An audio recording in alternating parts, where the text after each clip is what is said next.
La Sociedad Dominica de Medios de Comunicación, Sodomco, presenta A Pensar Más con Rosa María Palacios.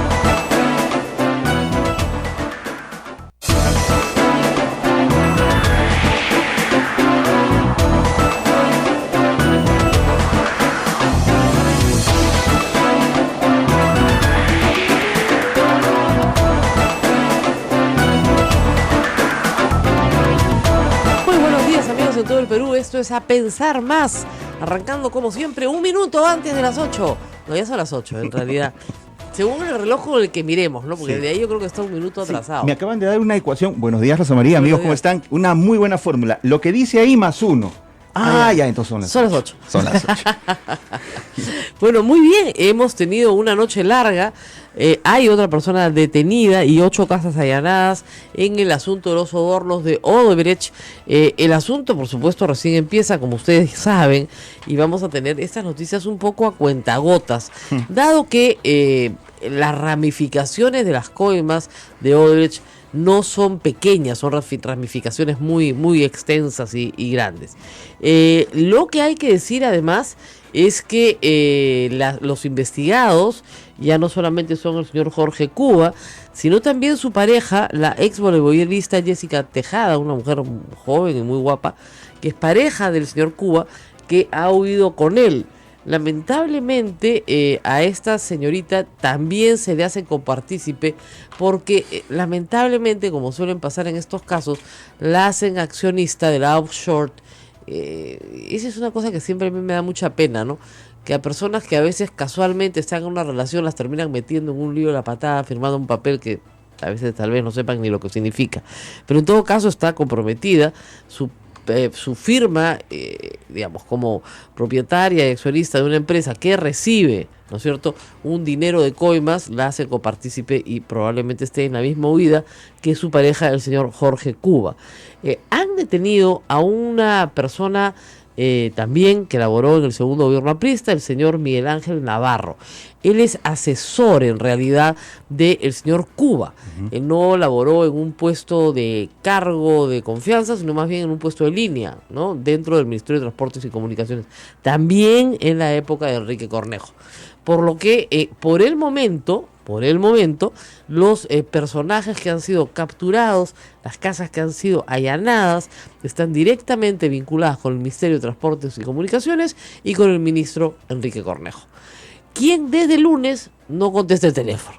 Yo creo que salió el lunes contestó el teléfono, pero martes y miércoles le han dicho no salgas más.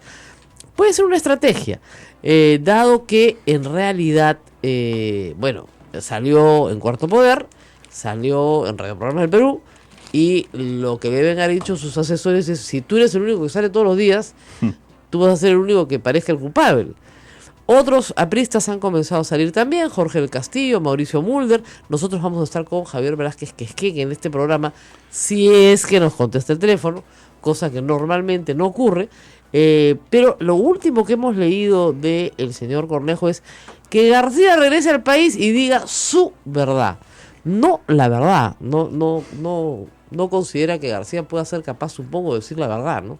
Su verdad, que su verdad es su opinión, su versión de los hechos, pero no es la verdad, porque como ustedes saben, la verdad es uno puede tener un punto de vista, una idea, ¿no?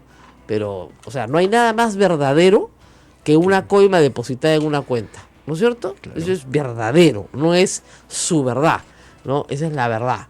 Y que en el gobierno aprista tenemos funcionarios coimeros, no es su verdad, no es mi verdad, es la verdad. No hay nada más que discutir sobre eso. Y hay uno preso, otro prófugo y un segundo preso ayer. Y habrá más. Lo que se tiene que establecer ahora son los grados de colaboración de estas personas, esas son normas procesales, los grados de responsabilidad, los montos recibidos, las fechas, las cuentas, la ruta del dinero, etcétera, etcétera. Trabajo para la Fiscalía, que es la titular de la acción penal, y se demorará un tiempo. Yo confío en lo que me dijo Gustavo Gorriti. Me dice: si todo se hace bien, en 6 meses están presos todos. O fugados. Presos o fugados. Eso ya está pasando. Claro. Claro, sí. A los fugados te puedes demorar muchísimos años en captarlos. Pero ya sabemos quiénes son, en todo caso. ¿Perdón? Ya sabríamos quiénes son. Exactamente, es como el famoso caso de Neira y Figueroa, los directores del Banco Central, presidente del directorio y gerente general del Banco Central de Reserva, acusados durante el primer gobierno de Alan García del escándalo del BCCI. Ellos huyeron al Brasil, se demoraron años en capturarlos y finalmente los capturaron. Los capturaron y sus esposas terminaron siendo también imputadas en el mismo delito. Entonces, por supuesto, a ellos tampoco. Nadie en el APRA los conocía. Desconocidos plenamente, ¿no? El señor Cuba no es compañero. De verdad, el señor Luyo no es compañero. El señor Navarro no es compañero. Ninguno es compañero. Ahora resulta que ninguno es compañero. Mañana van a decir, Alan García no es compañero, ¿no? Miguel Cornejo no es compañero, Enrique Cornejo no es compañero, el otro no es compañero, ninguno es compañero, ¿no? Se han pasado años insultando a todo el mundo, porque a todo el mundo han insultado, imputándoles delitos a medio país, y los primeros en caer son ellos. De verdad, cuando escupes al cielo se te cae en la cara. Entonces, eso es, creo yo, la noticia importante de anoche, y va a continuar.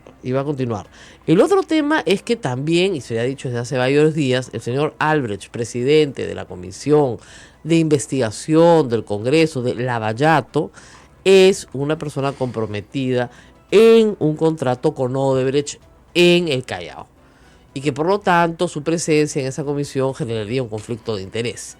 Ahora, también genera un conflicto de interés la presencia de Mauricio Mulder, que dice que pone las manos al fuego por Alan García. Pero que no quiere renunciar para nada a la comisión. Tampoco. Ya hay el señor Castro, el Frente Amplio, deslindando un poco el lío, dice, ya están nombrados, ya que déjenlos que se queden ahí a qué vamos a hacer. Pero es evidente que esa comisión es una comisión política para ganar titulares y hacer un poco de presión, pero el titular de la acción penal es el fiscal, y en este caso es el fiscal supraprovincial Hamilton Castro, nombrado para este trabajo. La Procuraduría, tengo entendido, está contratando abogados penalistas jóvenes, me parece muy bien, de esos que pueden trabajar duro muchas horas, y me parece estupendo que fortalezca. El Estado peruano, a través del Ministerio de Justicia, ha señalado que van a dar todos los fondos necesarios para que la investigación llegue a buen puerto. Y eso también es bueno, o sea, porque sin plata no se viaja a Brasil, sin plata no se extradita a fulano, sin plata no se contrata abogados en el extranjero. Es posible que el Estado peruano tenga que contratar asesoría en los Estados Unidos, en Suiza o en el Brasil para poder repatriar, y en otras localidades para poder repatriar lo que haya que repatriar. Reitero, para que aprendan mis oyentes y las señoras que me escuchan tan temprano en la mañana, una cosa es incautación, otra cosa es reparación civil. Yo te incauto el objeto del delito, ¿no? Entonces, si tú te robaste un carro, yo te incauto el carro, ¿no? Si tú te robaste dinero, como es este caso, te incauto el dinero. Y muy distinta es la reparación civil, que ¿a qué corresponde? Al daño que me has causado. Entonces, habla de Emilio Montesinos, se le incauta el dinero en las cuentas en Suiza. Para que lo tengan más sencillo, más concreto, se le incautan los relojes de oro, ¿no es cierto? Y pasan a una subasta y se venden, ¿no es cierto? Pero se le exige que repare al Estado peruano en una cantidad por el daño causado. Son dos cosas distintas que se ven además en cada juicio en concreto. Me parece, por el esquema en el que está trabajando el fiscal, que los juicios van a ser por obra. Es decir, en Metro de Lima, línea 1, línea 2, parece que va a ser un juicio en el que están todos los involucrados por ese juicio. Y luego se irán haciendo juicios por distintas obras. La otra obra señalada en la manifestación que vino de los Estados Unidos es Irsa Sur. Compromete al gobierno de Toledo y al gobierno de García. Que eso es algo que me parece además interesante. El caso Odebrecht plantea que las coimas no son pagadas en 2 o 3 armadas, sino a lo largo de varios años. Por eso es que las coimas de Irsa Sur se terminan de pagar bien entrado el gobierno de Alan García, ¿no es cierto? Y las coimas de Metro de Lima se terminan de pagar bien entrado el gobierno de Ollanta-Humala. Entonces, parece que a los de Odebrecht les gustaba que la coima tuviera traslape entre dos gobiernos, ¿no es cierto? Claro. Por si las moscas. Parece que esa era la forma de trabajar. Entonces, Ese es un patrón de conducta que en el Perú parece que se comprueba en los dos casos y me imagino que hay expedientes para los dos casos. Ahora, recordar, Odebrecht nada más tiene más de 60 horas en el Perú desde 1979. La primera fue Charcani. 5 empresas constructoras brasileras, felizmente solo 5 porque en Brasil son muchísimas más. 5 empresas brasileras vinculadas a la operación Lavallato están comprometidas con obra pública en el Perú. También con obra privada, pero la que nos interesa es la obra pública, que son Odebrecht, OAS, muy importantes para la ciudad de Lima, Andrade Gutiérrez, Queiroz Galbao y me estoy olvidando de Camargo Correa. Estas, a su vez, han formado en algunos momentos consorcios unas con otras, sobre todo para cosas como IRSA, por ejemplo, IRSA Sur y IRSA Norte. Consorcios que a su vez estaban obligados a consorciarse con empresas peruanas. Empresas peruanas hay varias también, no es solamente Graña Montero. Graña Montero es la que más nos llama la atención. Como dicen ahora, full disclosure, he tenido un media training con algunos ejecutivos de Graña Montero. Uy, no, pero uno hace muy poco tiempo, hace unas pocas semanas, pocos días, y otros ya hace bastante tiempo, hace más de un año, ¿no? Pero era para la empresa en general, no por este caso en particular. Una sí ha sido por este caso en particular. Pero mi deber normalmente en esos trabajos es torturar gente. Así que no creo que sea muy grato para los que me llaman mi presencia. Porque normalmente le hago preguntas horrorosas.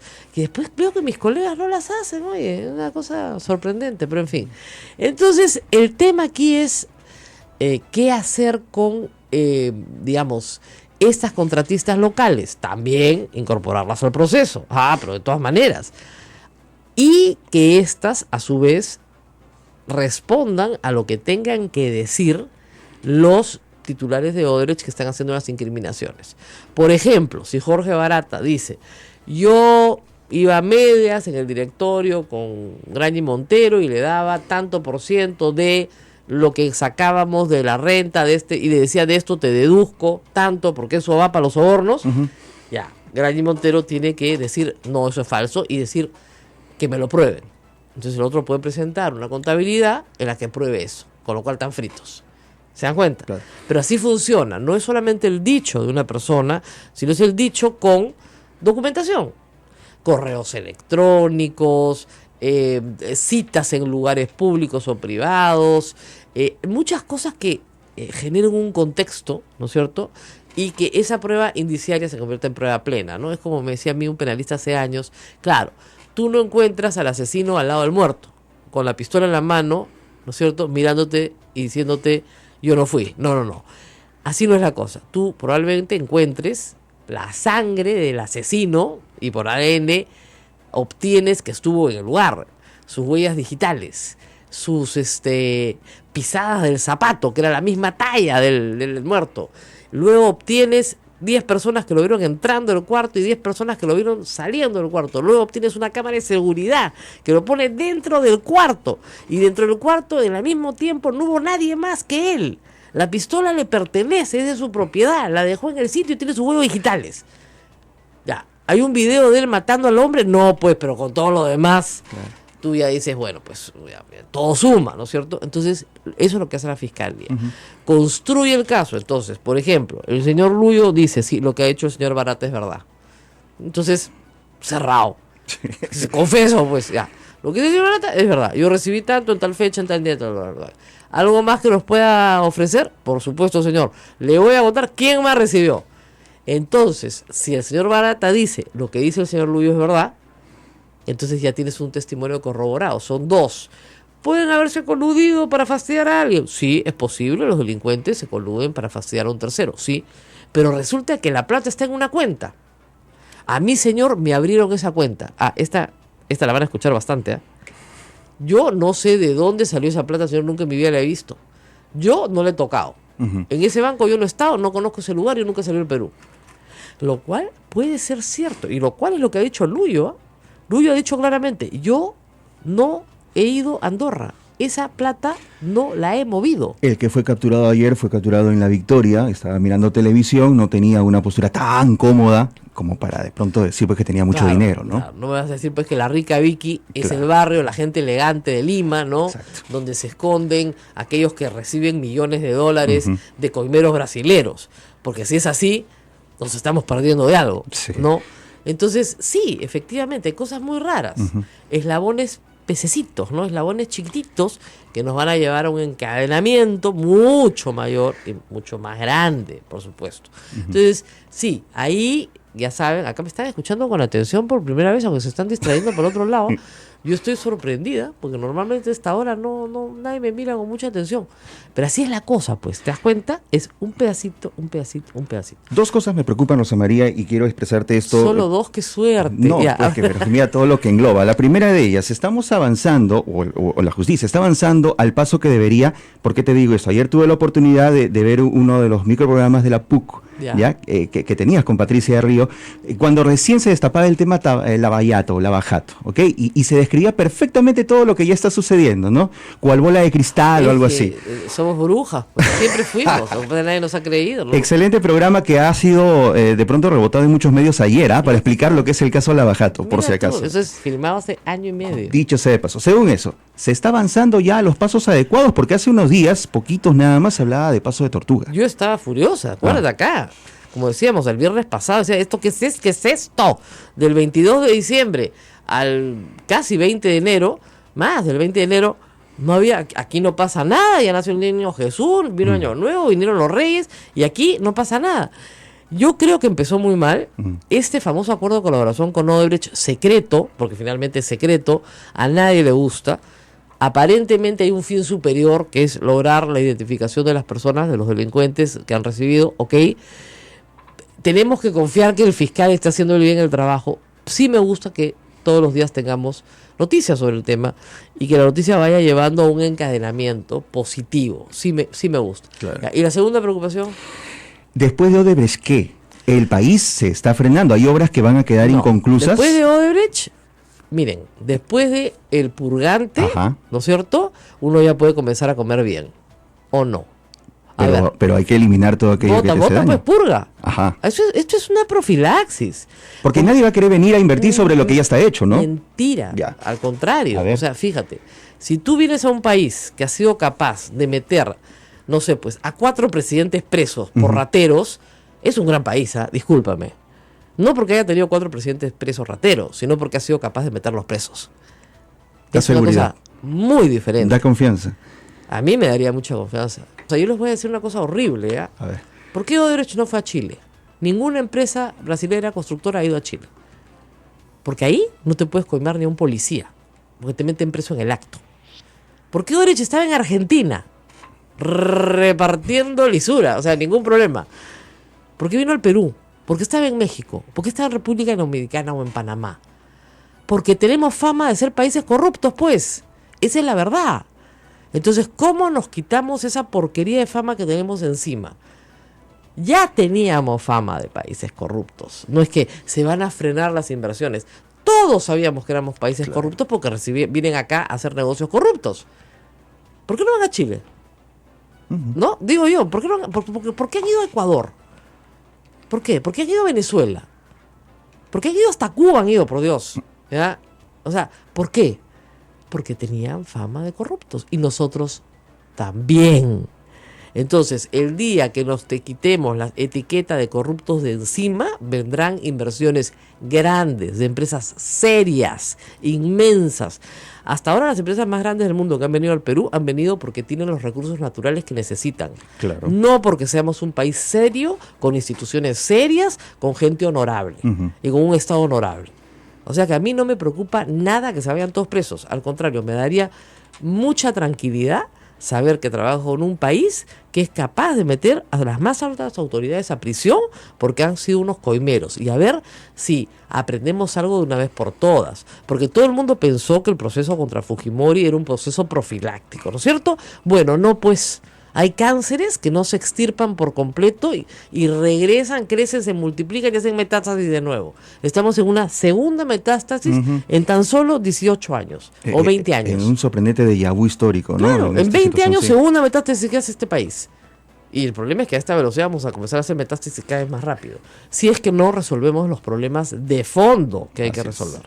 Vamos a la pausa. Regresamos, no se mueva. Esto es A Pensar Más con Rosa María Palacios en las emisoras de la Sociedad Dominica de Medios de Comunicación.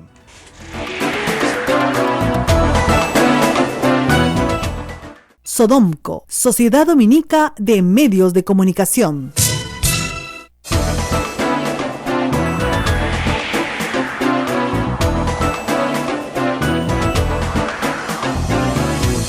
Esta es la Sociedad Dominica de Medios de Comunicación Sodomco, que integra a Radio Santo Domingo en Chimbote, Radio San Martín en Arequipa, Radio Veritas RTV Cusco, Radio Santa Rosa en Lima, nuestra anfitriona, en los 1500 kilociclos amplitud modulada.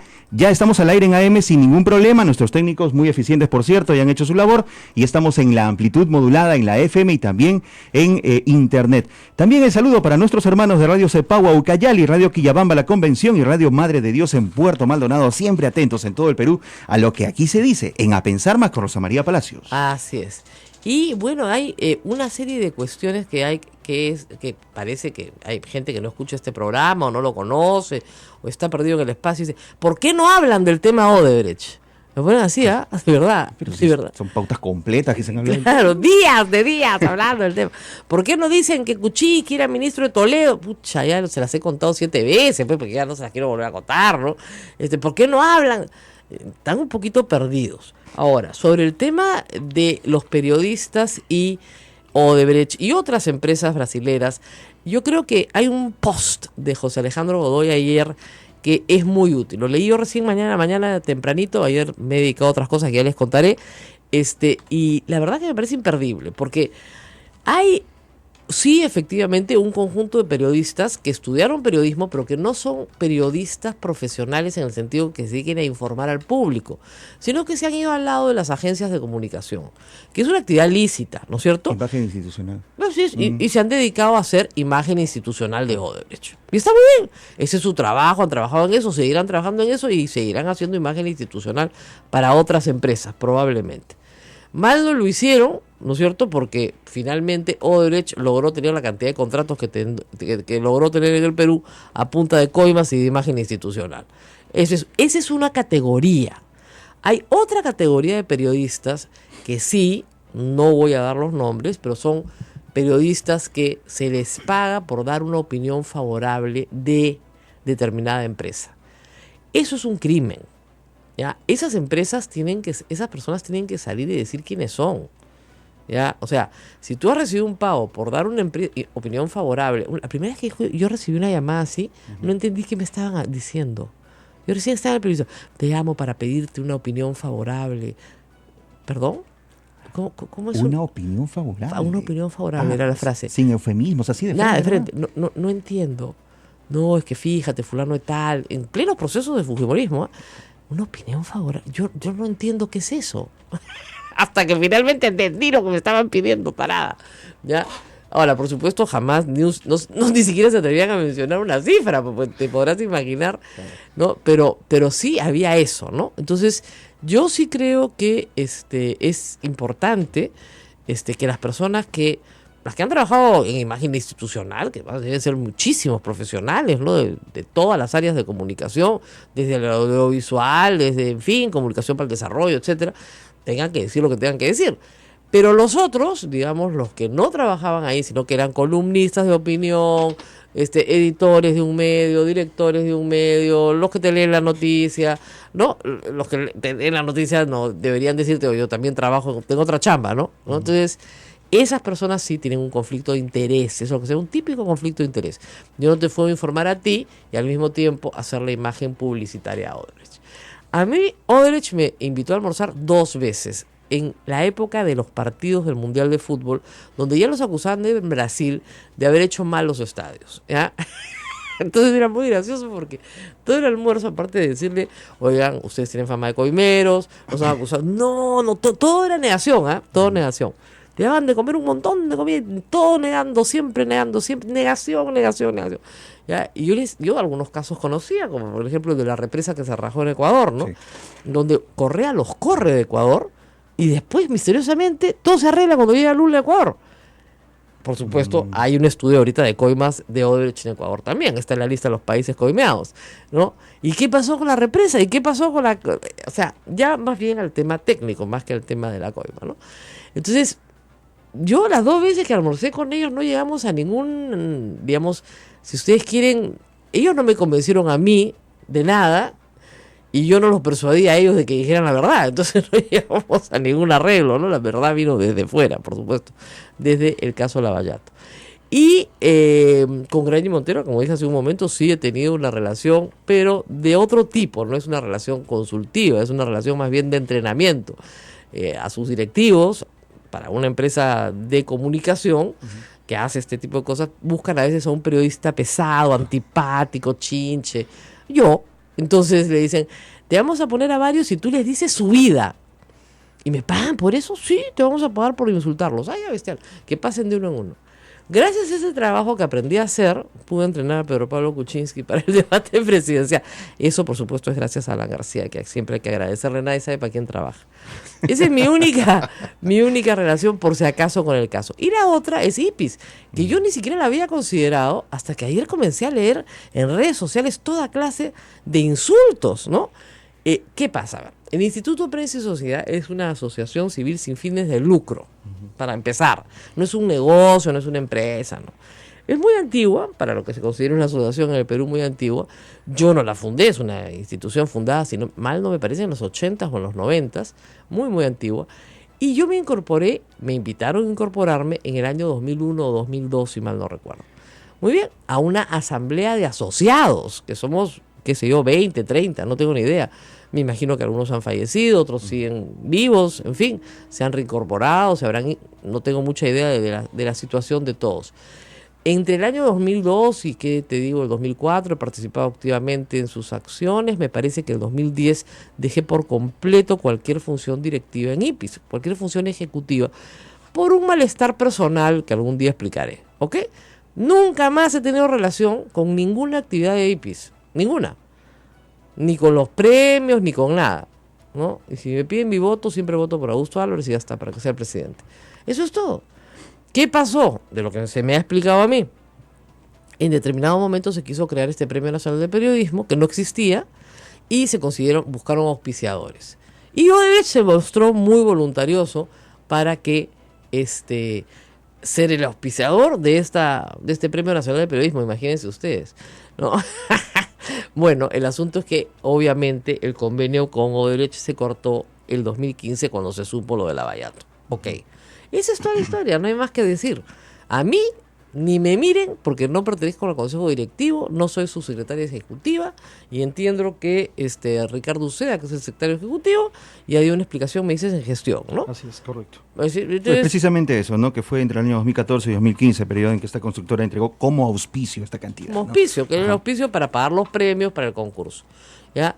Eso fue todo. Ahora, ha hecho Odebrecht otras cosas, ¿no? Ayer contaba justamente José Alejandro Godoy en su artículo que el periodista Eduardo Abusada señalaba que auspició, por ejemplo, un libro en el cual tú tenías que escribir historias de personas que les ha ido bien en la vida gracias a las obras de Odebrecht. Ya pues se llama un publicherry, pues ya, eso es otra cosa. Y te pagan por hacer eso. Bueno, sí, pues eso es un publicherry, es una estrategia de comunicación, pero no es lo mismo, ¿no es cierto?, que un concurso que tiene un jurado y que finalmente ese jurado decide de acuerdo a su criterio y que el auspiciador es otro. En fin, ahora, nos tenemos que ir a la pausa, ¿no? Todavía nadie me contesta por qué Odebrecht no entró a Chile, ¿no? De verdad, no entró a Chile. Y hay que buscar que otros países, a Uruguay creo que tampoco entró. Que hay sitios a donde no entran, pues, porque saben que ahí no son choros, pues. Así de fácil, ¿no? Entonces, acá sí vienen porque, claro, acá saben que hay una tolerancia impresionante con la corrupción. Ese es el problema. Nos hemos acostumbrado a la corrupción. No, Entonces, para miles de peruanos, digamos, viene el policía, tú eres informal, tienes que darle su platita para que te deje tranquilo. Y así comienza todo. Ayer estuve en el penal del Lurigancho, donde me escuchan, y claro, ahí todo es plata. Porque ese es el modo de vida. ¿Se dan cuenta? Para todo. Es, como dicen, el imperio del sol, porque para todo es un sol. No fue mi caso porque yo entro por la puerta de abogados y me trataron muy bien y los magistrados fueron sumamente amables, la verdad. Y yo más bien me conmoví con la situación penosa de jóvenes, la verdad, chicos de 18, 19, 20 años, que yo no entiendo qué hacen ahí. Y yo creo que por algunos momentos me parece que los jueces tampoco entienden qué hacen ahí.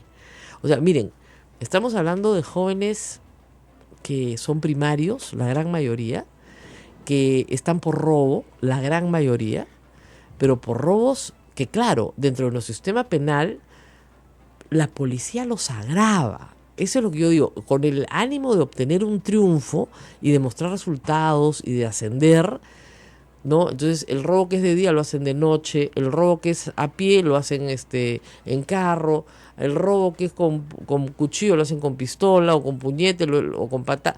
¿Se dan cuenta? Entonces los van agravando. Obviamente un robo merece una sanción, pero cuando tienes 18 años, ¿no es cierto?, tienes el derecho a equivocarte y que la sociedad te dé una segunda oportunidad. No puede ser que te metan 18 meses al penal y que la Procuraduría pida 29 años de cárcel por un celular. 29, sin ninguna, más aún, sin ningún agraviado presente. Porque la policía dice que tú estuviste robando celulares.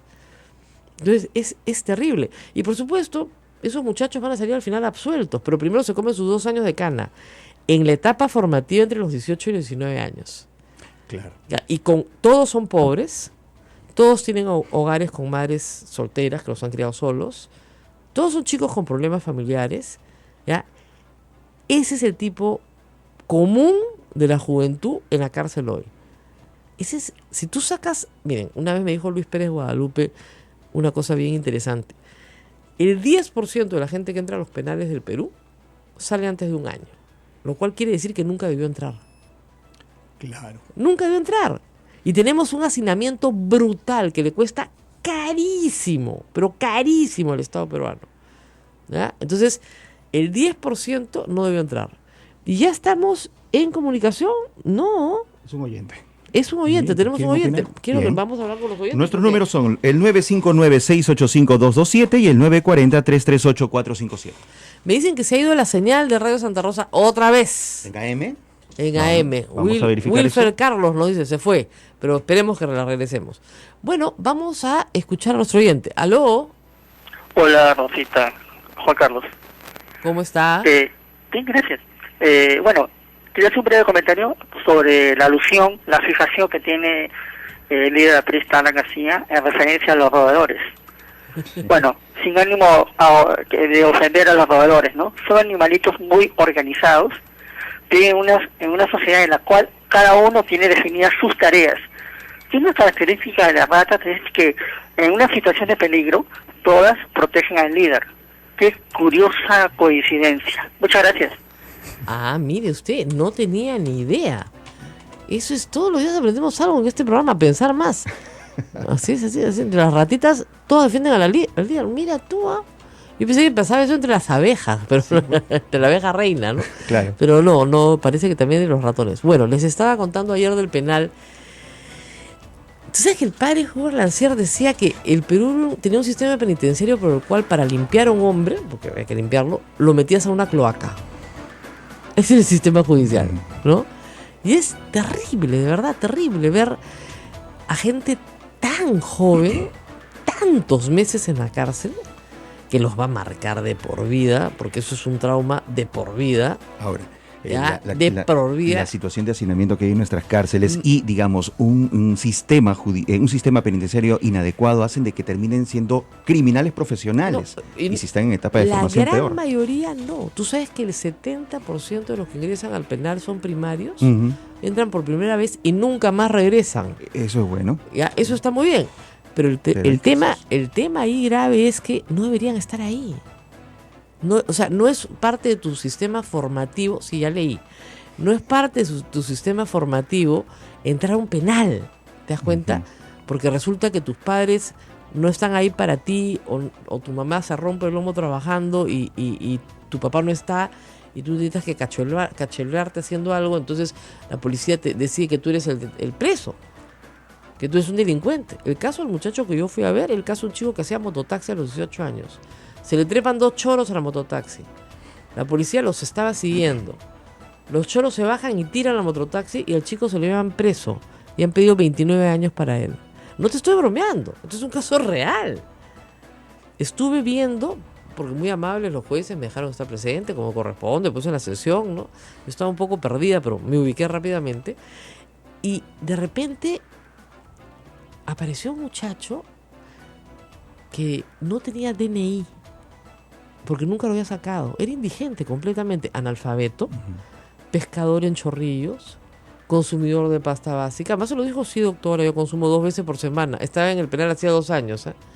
¿Cómo consumía 2 veces por semana? Cuéntame. ¿Ya? Y nadie se inmutó, ¿eh? Sí. Y yo creo que tenía algún retardo mental o ya eran los estragos de la pasta. ¿Ya? Lo acusaban de narcotráfico y pedían 8 años. O sea, este es incapaz de organizarse, digamos, personalmente. ¿Qué va a poder organizar una actividad criminal? ¿Y cuáles eran los hechos delictivos? Había estado presente en el allanamiento, en la calle, con los vecinos, mirando el allanamiento de una casa donde encontraron droga. Un espacio de comercialización de droga en Chorrillos tan común como los que hay. Sí. En Chorrillos, cerca a la playa donde él duerme. Además, porque no tenía domicilio. Además. Era un sin techo.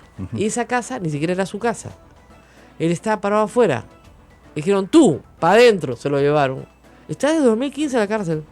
¿Por qué? Porque tenía antecedentes, seguramente. No tenía ningún antecedente. Ni siquiera tenía antecedentes. No, nunca.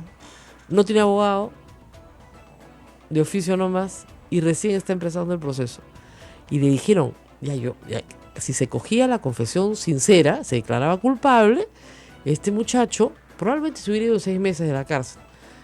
¿Se acoge usted a la confesión sincera? No, yo soy inocente. Porque yo no creo que pueda ni siquiera entender los conceptos que se le están planteando. O sea, el proceso ni siquiera está diseñado para que un chico entienda lo que está pasando. Los mismos chicos te dicen, acá todos vienen, se paran y todos se contradicen y uno acaba siendo culpable.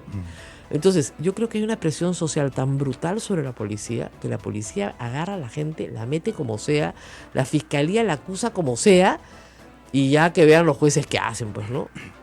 Y los pobres jueces no saben qué hacer.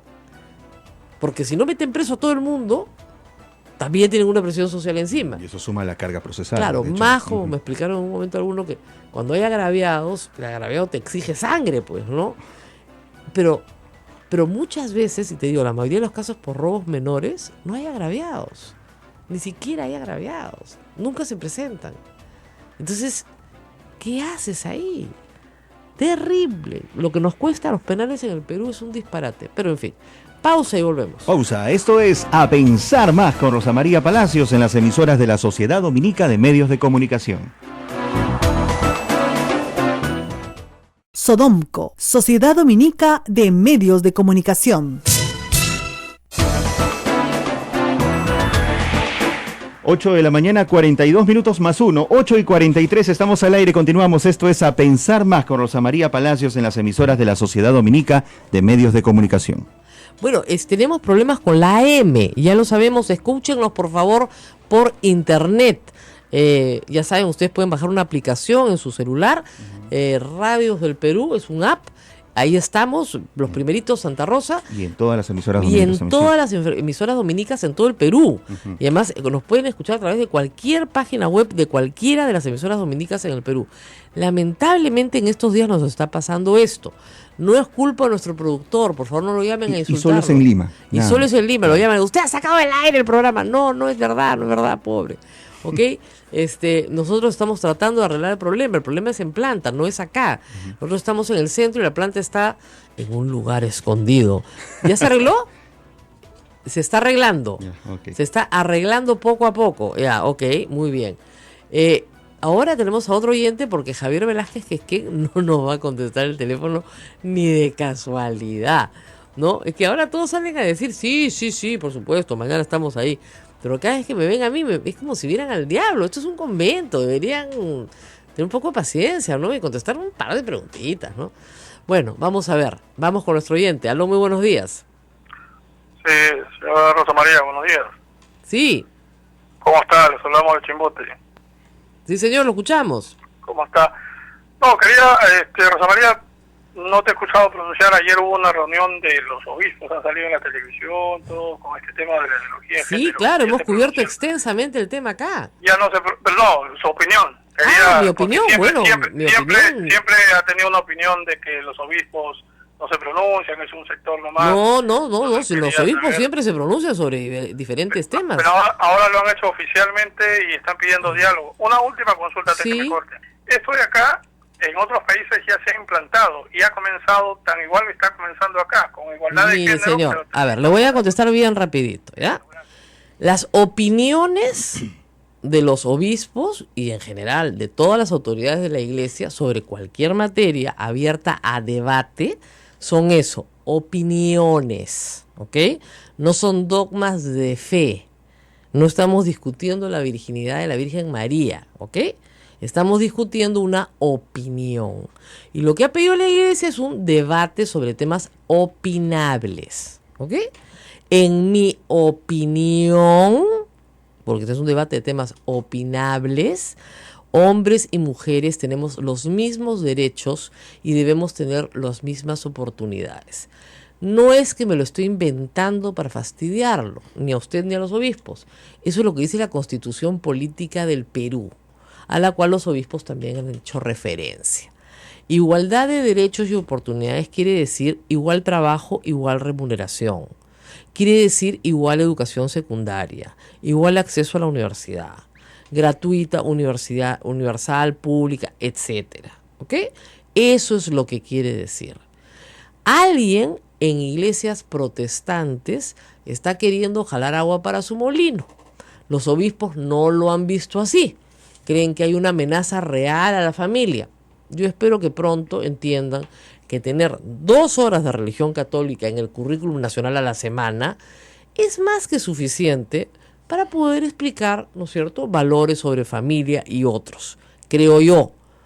Y que ir a un debate sobre eso con grupos que no están a favor de que la Iglesia Católica tenga 2 horas de religión a la semana en el currículum nacional es muy peligroso. Esa es mi opinión. Esa es mi opinión. Como reitero, estos son temas opinables. Yo no creo que no exista, como señalan algunos pastores evangélicos y otros grupos, una construcción feminista de que escogemos absoluta y totalmente lo que podemos ser hombre o mujer. Salvo algunos autores muy radicales, tal tesis no ha sido sostenida, por lo menos por nadie en el Perú que yo conozca, ni en el mundo académico, ni fuera de él. Tampoco conozco a nadie, por más extremista que sea dentro de la Iglesia Católica, que diga que la biología es absolutamente determinante de absolutamente todo. Es decir, si mi padre fue médico y mi abuelo fue médico, yo tengo que ser médico, porque genéticamente estoy programado para ser médico y ese es mi destino manifiesto, y mi destino manifiesto es lavar platos en la cocina, porque mi mamá lavó platos en la cocina y mi abuela lavó platos en la cocina. ¿No es cierto? La biología no determina todo, como tampoco lo determina todo el ambiente. Como se ha estudiado desde la universidad, y esta es una antigua discusión, una parte de lo que somos lo determina nuestro entorno y otra parte lo que traemos genéticamente. ¿Qué peso tiene en la vida de una persona una y otra cosa? Depende mucho del entorno y depende mucho de la genética. No hay una respuesta absolutamente clara sobre esa materia. Tanto es así que le diré, para su información, que el Catecismo de la Doctrina Cristiana, que usted puede consultar abiertamente, señala sobre la homosexualidad, por ejemplo, punto que toca extensamente, ¿no? Y del cual sí se puede hablar, y ojo, que el catecismo se le enseña a los niños hasta donde yo sé, que no se sabe cuál es la causa de la homosexualidad y que no se puede determinar si esta es biológica o aprendida, ¿ok? No se sabe, no hay una respuesta. La ciencia todavía no da una respuesta definitiva sobre el tema, ¿ok? Se presume que hay una carga biológica, pero también se presume que puede haber una influencia muy al inicio de la vida sobre esta materia. Todas son materias opinables. Yo no encuentro una palabra en ese currículum que sea un peligro para la familia. No encuentro. Ahora, algunos obispos en la Conferencia Episcopal Peruana consideran que sí hay algunas palabras que los ponen muy preocupados. Bueno, eso es una opinión. Y tan es una opinión que piden un debate. No están colgando carteles en la vía expresa, no pidiendo que voten al ministro de Educación ni pidiendo su cabeza. Ellos consideran que algunas palabras son inapropiadas. Yo considero que no hay nada ofensivo en ese texto y me lo he leído de punta a punta, al igual que ellos, por supuesto. Eso es todo lo que le puedo decir. Más no le puedo decir. Reitero, en la Iglesia Católica la gran mayoría de temas son opinables. ¿No es cierto? Hay un montón de temas que son, un montón de temas que son opinables. Yo cada vez que digo algunos, la gente me mira así. A ver, por ejemplo, ¿las mujeres pueden ser sacerdotes? ¿Sabes esa, Ismael? ¿Para la Iglesia Católica? Sí. No. Si el Papa lo determina. Sí. Ahí está, pues. Uh-huh. ¿Es un dogma de fe? No. No. Si el Papa lo determina, sí. ¿Por qué no lo son? Porque nunca se consideró conveniente. El día que el Papa lo considere conveniente, lo será. Así de simple. ¿Ya? Pero ese tipo de cosas no se enseñan en ninguna parte, pues. Entonces todo el mundo quiere el conflicto, ¿no? Ese es el tema, conflicto, claro. la polarización, a ver qué dice la señora Palacio, que no es católica. No, ese es el peor insulto que me hacen todos los días, ¿eh? Aparte de Morsa, ¿no? Que ese es un columnista de opinión que se dedica a decirme eso siempre, pero aparte de los insultos al cuerpo, ahora son insultos a la fe. Pero en fin, por algo serán. ¿No había una bienaventuranza para las personas como yo? Una buena cosa. En fin, acá todo el mundo dice que la bronca de Cornejo con Alan hoy es abierta, ¿no? Esa es la entrevista que ha salido hoy día en Perú 21 de Enrique Cornejo con Alan García, ¿no? A la bronca. Que venga y hable. Que diga su verdad, ha dicho, ¿eh? No la verdad, su verdad. Tenemos otro oyente a falta de Javier Velázquez, que es ¿quién? Ah, sí, teníamos también una conversación muy importante sobre el presidente de los Estados Unidos que habíamos postergado desde ayer, Sí. Donald Trump. Felizmente la postergamos porque se ha puesto más salvaje todavía, disculpen la palabra, pero anoche mandó un tweet, esa es su forma de comunicarse, le encantan los twitters, ¿no? Porque es un sistema de comunicación pues directa, ¿no? Sí, claro. Diciendo que a partir de hoy día comienza a construirse el muro. Mueran los mexicanos, ¿no? Es una cosa bien hostil, ¿no? Y a mí me preocupa muchísimo, estamos ahora en la línea telefónica con Ariel Segal, esta hostilidad hacia América Latina, porque es un símbolo, y Ariel lo va a entender perfectamente, de gobiernos totalitarios. En los gobiernos totalitarios siempre hay un culpable, ¿no? El culpable, y cuando el culpable pertenece a determinado grupo social, a una raza, a una etnia, tenemos un caso de xenofobia y racismo que puede terminar muy mal, como ha visto la humanidad en el siglo XX. Ariel, muy buenos días. Buenos días, Rosa María, un placer estar en tu programa. Trump da noticias y nos va a dar noticias tanto como Odebrecht, digamos, todos los días. ¿Qué nos puede decir sobre lo último de Trump? Ahora sí vamos a construir el muro. Lo primero es que no había que dudar que era una realidad de que iba a intentar construirlo porque fue la base de su campaña electoral. Si no cumple con eso, aunque sea parcialmente, construyendo algo simbólico o ni siquiera un muro de concreto, pero una valla o algo por el estilo, la mayoría de los que votaron por él van a estar sumamente desilusionados. Entonces, no hay que sorprenderse de que lo anuncie y de que esa sea una de las primeras políticas que va a hacer. Que también ya anunció su portavoz en la Casa Blanca que ya están pidiendo base de datos de inmigrantes con antecedentes criminales para empezar las deportaciones en masa de esos inmigrantes en especial. Ahora, lo que sí tendría que corregir un poco, Rosa María, es que no podemos hablar todavía de totalitarismo, porque la institucionalidad en Estados Unidos no está tomado por una persona todavía. No sé si, esperemos que no ocurra, pero lo que podemos hablar es de populismo, y el populismo puede ser de izquierda y puede ser de derecha. Y el populismo es verdad que busca siempre enemigos internos y enemigos externos para justificar sus políticas. Y la campaña de Trump era que el enemigo interno son los inmigrantes ilegales, especialmente los hispanos. El enemigo interno también era, decía él, Wall Street, la banca, los políticos de Washington, que en el discurso inaugural vimos que habló muy mal de todos ellos. Sin embargo, en su gabinete tenemos gente que se trajo de la banca. Su gabinete, y luego, en su gabinete no hay un solo hispano o latino, para ponerlo en nuestros términos. Todos son blancos.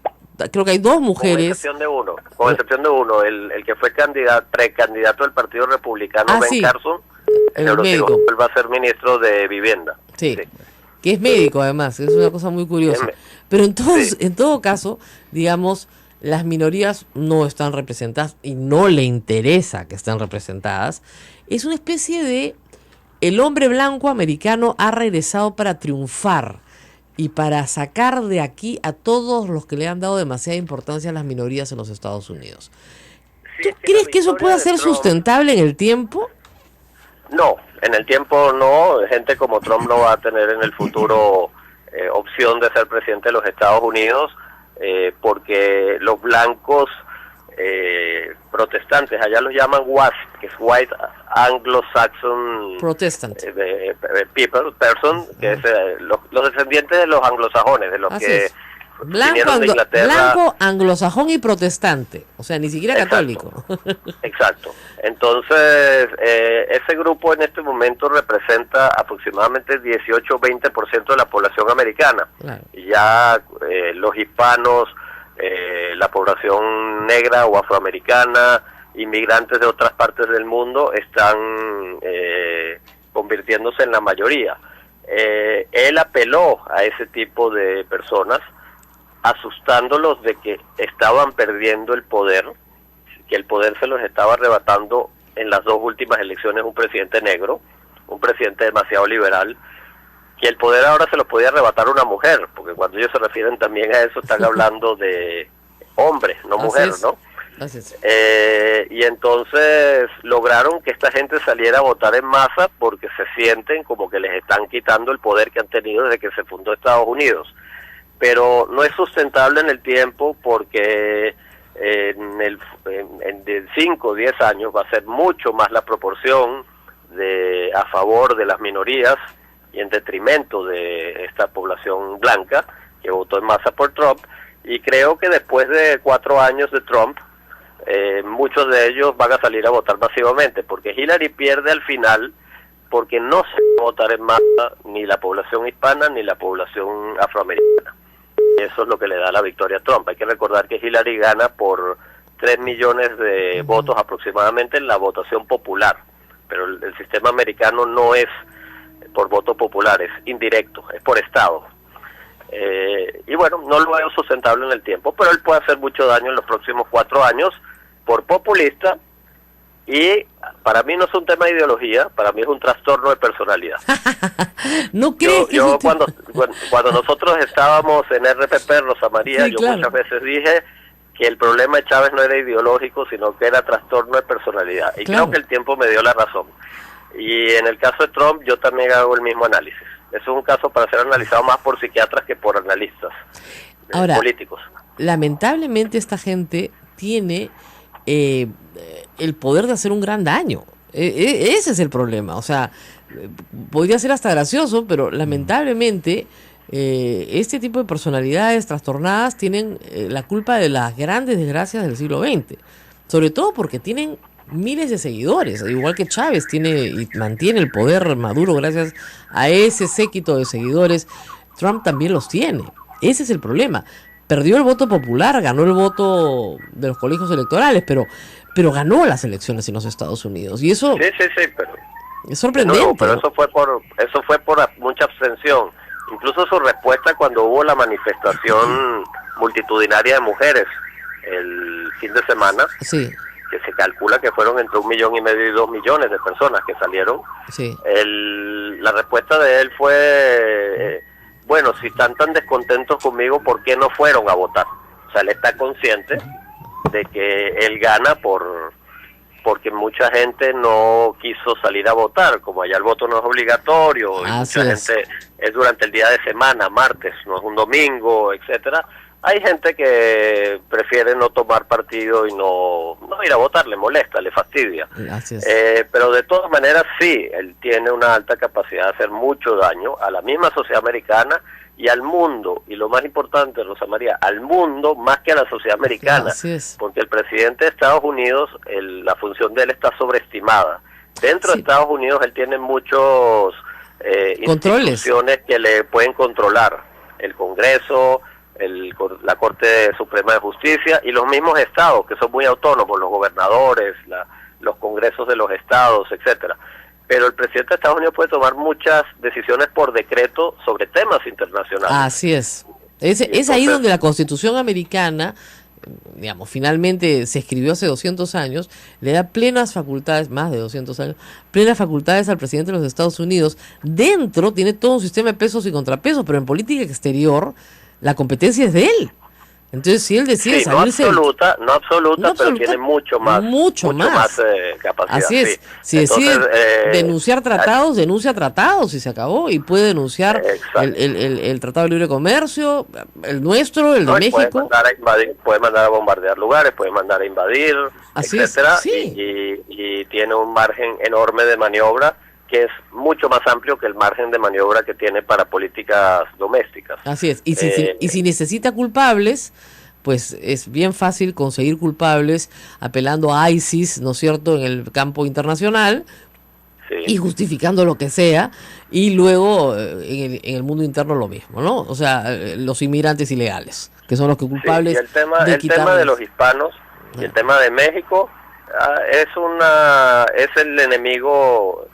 Es el enemigo interno que él necesita como buen populista para justificar muchas de sus acciones. Pero mira, lo han comparado en Estados Unidos y la comparación yo sé que es odiosa, pero Hitler fue muy parecido, elegido democráticamente, con un discurso contra unos culpables, que eran los culpables de la derrota de Alemania, que eran los judíos, que había que perseguirlos, por supuesto no se decía en público lo que en privado se les hacía, ¿no es cierto? Pero sí generas una sociedad de odio a determinado grupo y a los cuales culpas, porque tienen la culpa de todo lo que nos ha pasado, ¿no? El modelo ya se sabe, como te digo, estos psicópatas lamentablemente hacen enorme daño a la humanidad. Eso es lo que da miedo de este señor. Sí, pero la diferencia es que la Alemania a la cual Hitler llega al poder, era una Alemania en ruinas, una Alemania económicamente en total depresión económica, que no es el caso de Estados Unidos. Había una ideología racial en el caso de Hitler. Yo no creo que Trump tenga ninguna ideología. Trump ¿No crees que sea un racista? ¿No te parece un misógino y un racista?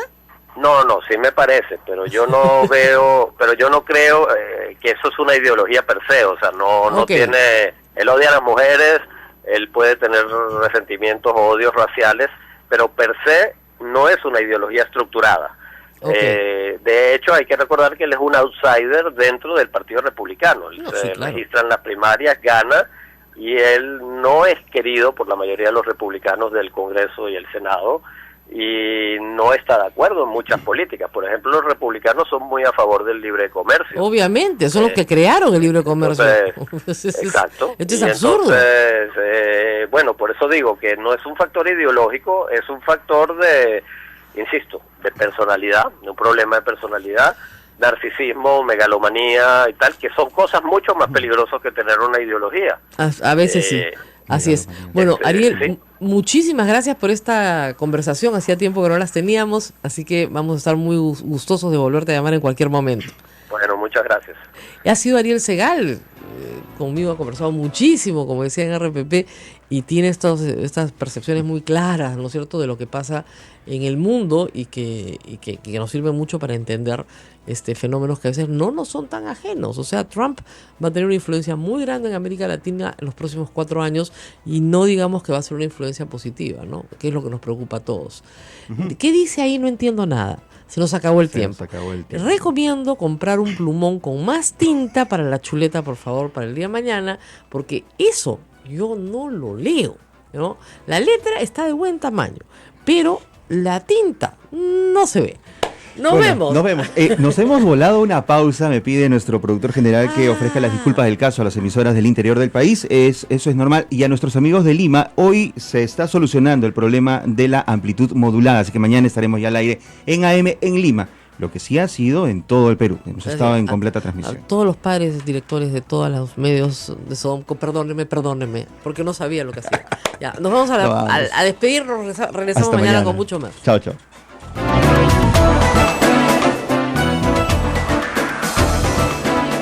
Hasta aquí, A Pensar Más con Rosa María Palacios. Este programa fue producido por la Sociedad Dominica de Medios de Comunicación, Sodomco.